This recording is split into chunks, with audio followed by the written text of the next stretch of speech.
Shalom, saudara kasih dalam Tuhan, selamat pagi.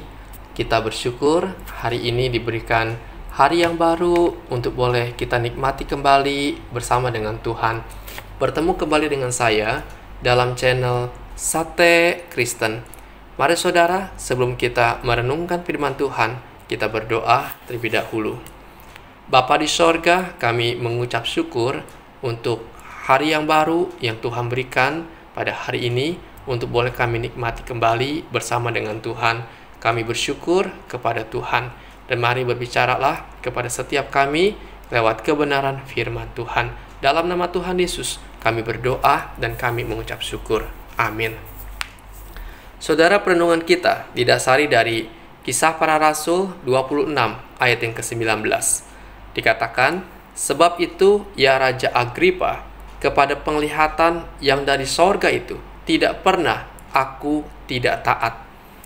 Saudara, tema kita hari ini yaitu total obedience atau ketaatan yang total.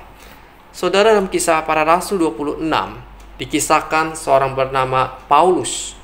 Ia awalnya seorang yang memiliki masa lampau yang kelam.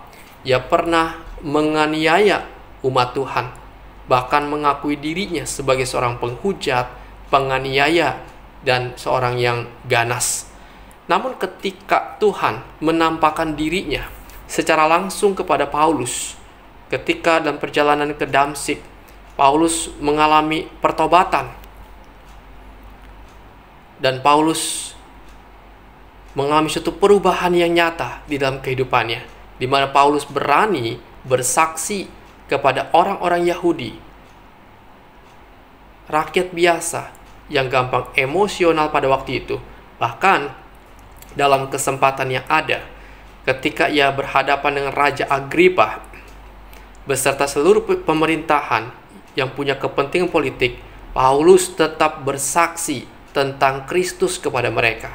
Di sini kita melihat, saudara, Paulus tetap bersaksi baik kepada orang-orang kecil, orang-orang biasa, maupun kepada orang-orang yang besar atau pejabat.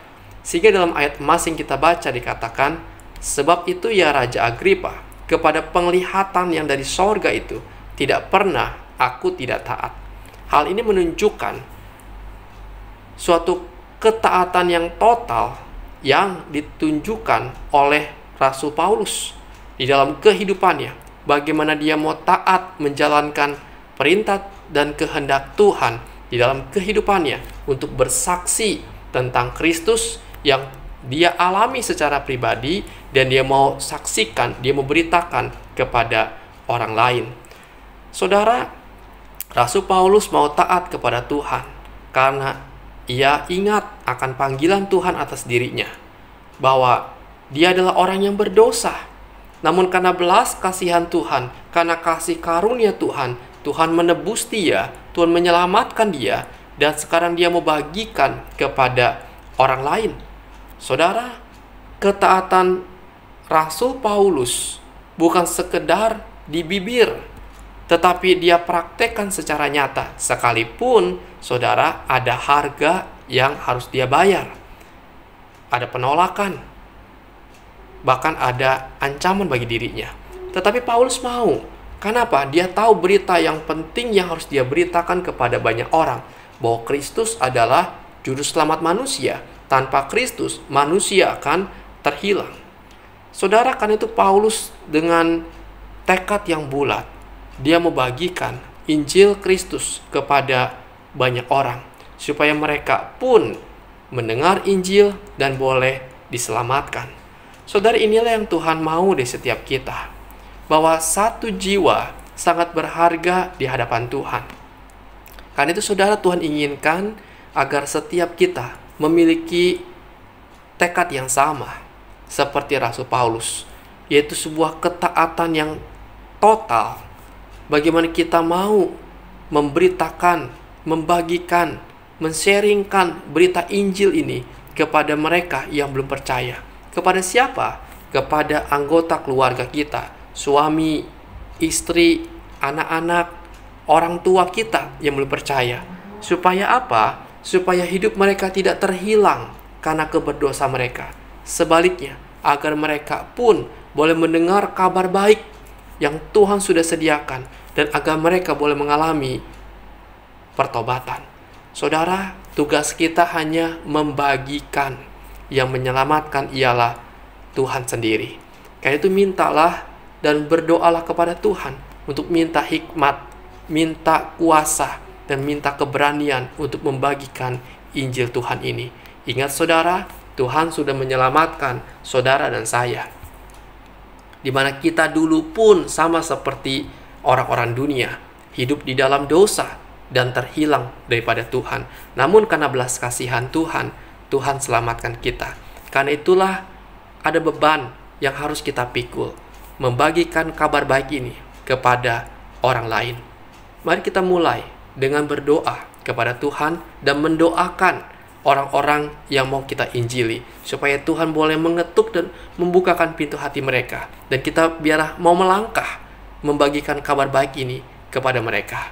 Saudara, jangan tunda-tunda, sebab kesempatan itu tidak akan pernah terulang. Kita tidak tahu kapan Tuhan memanggil seseorang. Karena itu kalau hari ini ada kesempatan, angkat telepon saudara, lalu teleponlah orang itu dan beritakan Injil. Kalau serumah, doakanlah dan ajaklah mereka untuk mengenal siapa Kristus di dalam kehidupan mereka. Saudara, mari kita semua boleh bergerak bersama untuk membagikan Injil Kristus ini kepada banyak orang. Kiranya renungan ini boleh memberkati saudara sekalian. Amin. Bapa di sorga, kami bersyukur kepadamu. Kasih-Mu Tuhan begitu besar. Anugerah-Mu Tuhan begitu dalam. Tuhan selamatkan Rasul Paulus, dan dia hidup dalam ketaatan memberitakan Injil-Mu. Engkau juga sudah selamatkan kami Tuhan. Kami sudah mendengar Injil Tuhan, dan kami boleh mengalami kasih karunia Tuhan. Biar Tuhan Kau juga berikan kami keberanian, berikan kami hikmat, dan berikan kami kuasa-Mu Tuhan untuk melangkah memberitakan Injil ini kepada banyak orang. Sebab Injil tentang kabar baik, tentang Kristus yang sudah turun ke dalam dunia, yang sudah mati di atas kayu salib, begitu berharganya. Tuhan, tolonglah kami. Terima kasih Bapa. Kami bawa hidup kami sepanjang hari ini dalam tangan Tuhan. Tuhan boleh berbelas kasihan dan menyertai kami. Kami berdoa untuk Indonesia Tuhan, di mana Indonesia Tuhan masih terus bergumul dengan virus corona.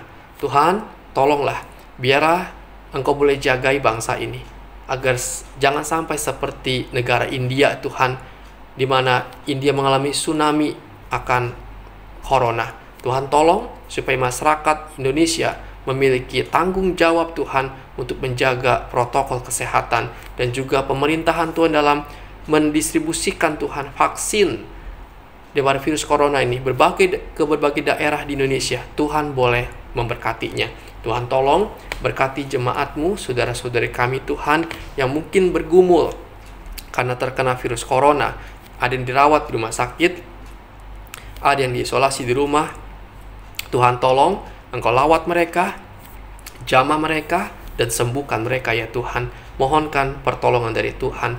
Bagi mereka yang sedang sakit ya Tuhan, akan hipertensi yang tinggi ya Tuhan, Tuhan juga tolong Engkau boleh berikan pemulihan dan kesembuhan. Bagi mereka yang bergumul Tuhan dengan diabetes yang tinggi ya Tuhan, Tuhan tolong juga biar kadar gula mereka bisa normal kembali. Tuhan tolong berkati Tuhan mereka yang sedang sakit stroke ya Tuhan. Biar Tuhan juga berbelas kasihan, memberikan mereka kesabaran, memberikan mereka pertolongan, bahkan kesembuhan daripada Engkau. Sungguh kami berdoa dan kami mohonkan belas kasihan Tuhan saja. Bapa di sorga, terima kasih. Kami bawa hidup kami, masalah ekonomi yang kami hadapi dalam tangan Tuhan. Kiranya Engkau yang boleh campur tangan, mencukupkan keperluan hidup kami. Hutang-hutang yang harus kami bayar, Tuhan juga buka jalan sehingga boleh terbayar dengan baik. Tuhan Yesus, kami percaya burung di udara Tuhan pelihara. Hidup kami pun di tangan Tuhan. Engkau pasti berikan kami yang terbaik.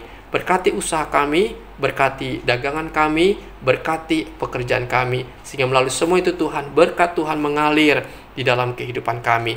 Terima kasih Bapa, kami mengucap syukur hanya kepada Engkau. Ini doa kami, yang di dalam nama Tuhan Yesus kami berdoa dan kami mengucap syukur. Amin. Selamat pagi saudara, selamat beraktivitas, dan Tuhan Yesus memberkati kita sekalian.